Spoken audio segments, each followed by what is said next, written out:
어쩌면 그 성공의 정점에서 밑바닥으로 추락하면서 그 기간 동안에 자신의 내공을 다시 재정비하는 어떤 그런 기간을 가게 됩니다. 같은 시간에 똑같이 몰락한 신중현의 경우에는 다시금 재기의 시간을 갖지 못합니다. 왜냐하면 이미 신중현이 몰락하는 순간에 신중현은 너무나 이미 전성기를 넘겨버린 나이였기 때문에 이미 박정희 정권이 그 궁정동의 총성으로 그 비극적으로 끝나고 난 뒤에 신중현이 다시 복권됐을 때는 이미 40이 훨씬 넘어버린 나이였다라는 것이죠.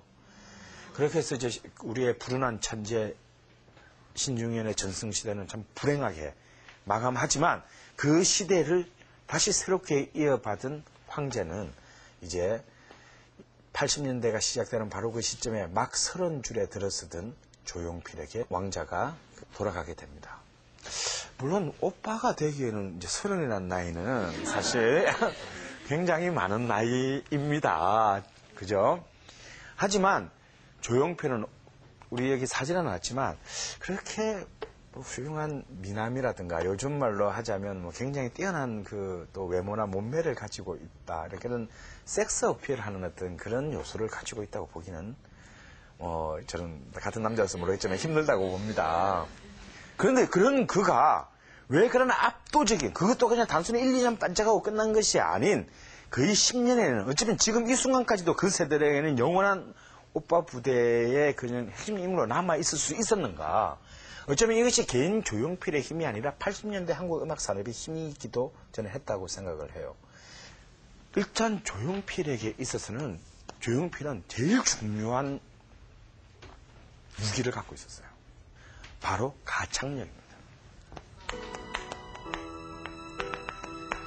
조용필이라는 이 음악인이 처음 음악 출발할 때 보컬리스트, 노래를 부른 사람으로 출발하지 않았다는 사실이 중요해요. 이 사람은 기타 연주, 록밴드의 기타 주자로 기타리스트로 출발한 사람입니다. 그래서 본래 그의 목소리는 사실 지금 우리가 알고 있는 조용필의 목소리와는 굉장히 다른, 굉장히 좀 소극적이고 좀 미성에 가깝고 그렇게 특별한 어떤 차별성이 없는 목소리였어요. 우리가 알고 있는 그런 압도적인 포효하는 카리스마를 가진 조용필의 목소리는 바로 그 70년대 후반에 그 침묵을 강요받아야 했던 시간 동안에 판소리라든지 민요라든지 흑인의 R&B라든지 이런 음악들을 수많은 어떤 훈련과 연습을 통해서 만들어진 조용필만의 독자적인 발성법이라는 사실입니다. 그래서 그런 그의 목소리는 어찌 보면 한오백년 같은 민요부터 그리고 못 찾겠다 깨꼬리 같은 로큰롤까지 그리고 R&B 같은 그 발성에서부터 정말 난 아니야 같은 동요에 이르기까지 그리고 허공 같은 하물며 트로트와 단발머리 같은 10대 취향의 댄스 뮤직에 이르기까지 마치 팔색조처럼 모든 장르를 한국 대중음악의 그 모든 장르의 완성도를 끌어올리는 압도적인 흡인력을 가지고 있었다는 거예요. 조용필이 손대지 않은 유일한 장르는 바로 70년대 대학가의 청년문화의 음악이었던 포크음악뿐입니다. 근데 그건 당연하죠. 조용필은 대학을 가지 않았기 때문에. 네.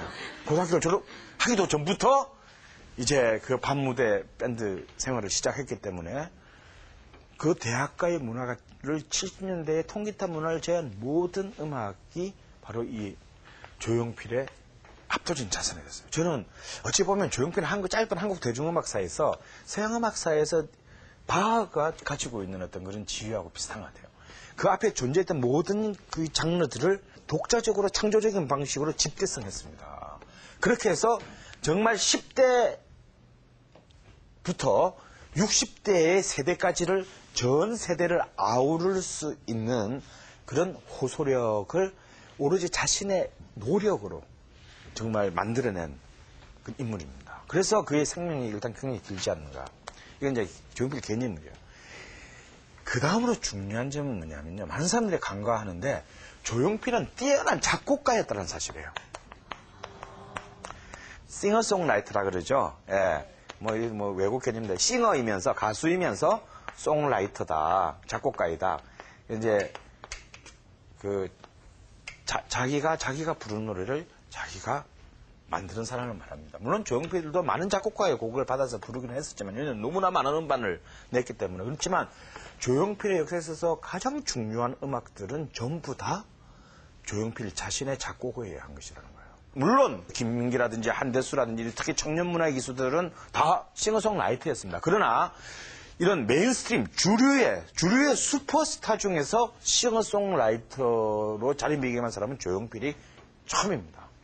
그런 작곡가이면서 동시에 자신이 이제 더 이상 다른 사람이 자기의 음반을 만들어주는 사람에는 자기가 바로 음악 감독이자 프로듀서인 이제 한 명의 그 일종의 1인 셀프 프로듀서 시대를 연 인물이다 이겁니다. 그래서 조용필은 단순히 작곡, 연주, 가창뿐만 아니라 앨범 음악을 녹음하는데 제일 중요한 엔지니어링, 녹음. 그래서 여러분 이렇게 그 단발머리 같은 경우를 1980년에 그의 복귀작인 단발머리 같은 경우에 서주부를 보면 뭔가 우리 게임할 때 나오는 뿅뿅뿅뿅 이런 이펙트들이 굉장히 재밌게 만들어요. 지금 보면 그냥 우리 게임 음악이 다 나오는 거니까 새로울 거 없는데 그 당시로서는 획기적인 효과였어. 이런 모든 것들이 단순히 만들어진 것이 아니라 그의 지속적인 그런 음악 탐구의 결과물이었다는 겁니다. 조용필은 그 앞에도 그 이후에도 보기 힘든 유도의 압도적인 그 매체의 주목을 받았고 인기를 누렸어요. 그런데 조용필의 가장 중요한 또 하나의 공헌은 뭐냐면 바로 대중음악에 있어서 진정한 대형 라이브 문화를 만들었다라는 거예요. 진정한 음악의 가장 중요한 생명력은 실련, 라이브에서 나온다 이겁니다. 근데 사실 그 이전까지 조용필 70대까지는 가령 신중현만 하더라도 능력이 안 됐어가 아니라 라이브를 만들 수 있는 우리 사회 환경이 안 됐어요. 생각을 한번 해보세요. 음반을 사기도 힘든데 음반보다 더 비싼 라이브 공연을 보는 것은 실제 구매자 입장에서 쉽지 않은 일이에요. 그리고 라이브를 하기 위해서는 엄청난 메커니즘의 도움이 필요합니다. 그죠? 연주장도 있어야 되고, 다음에 음향도 굉장히 그 음향 시스템도 좋아야 되고, 다음에 이것을 프로모팅하고 또 홍보하고 하는 많은 어떤 기획 시스템들이 갖춰져야만이 라이브 문화가 만들어지는 거예요. 그런데 이 80년대라는 새로운 풍요의 시대가 오기 전까지는, 우리 20세기에 들어서 처음으로 만나는 풍요의 시대가 오기 전까지는 이 모든 것들이 완비되기가 힘들었다 이거죠. 근데 그런 시대가 왔고 그 시대를 통해서 음악인은 좋은 음악을 만들고 녹음하는 것도 중요하지만 그것을 라이브라는 새로운 문화를 만드는 것도 중요하다라는 것을 최초로 실현시킨 인물이라는 거예요. 이런 점에서 조용필은 이 라이브 콘서트의 문화를 이제 새로운 신기원을 연 어쩌면 그런 인물로 또한 볼 수 있습니다. 그렇지만 조용필에게서 가장 중요한 정말 최후의 공헌은 뭐냐. 지금 세대들은 90년대 이후의 세대는 꿈도 못 꿀 일이 70년대까지 있었어요. 60, 70년대 청년문화 시대는 뭐냐면 기본적으로 서구 문화, 미국 문화에 대한 동경이 굉장히 강하던 때예요. 그래서 이제 FM 방송 같은 경우를 보면요.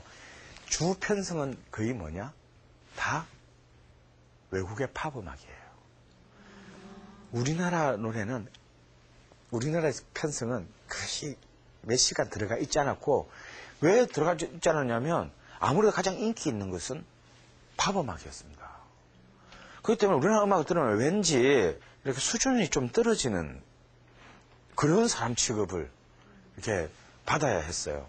그러다 보니까, 다 반송경 편성 자체가 전부 다, 일단 FM 같은 경우에는 전부 외국의 대중음악을 미국의 대중음악을 중심으로 편성이 됐습니다.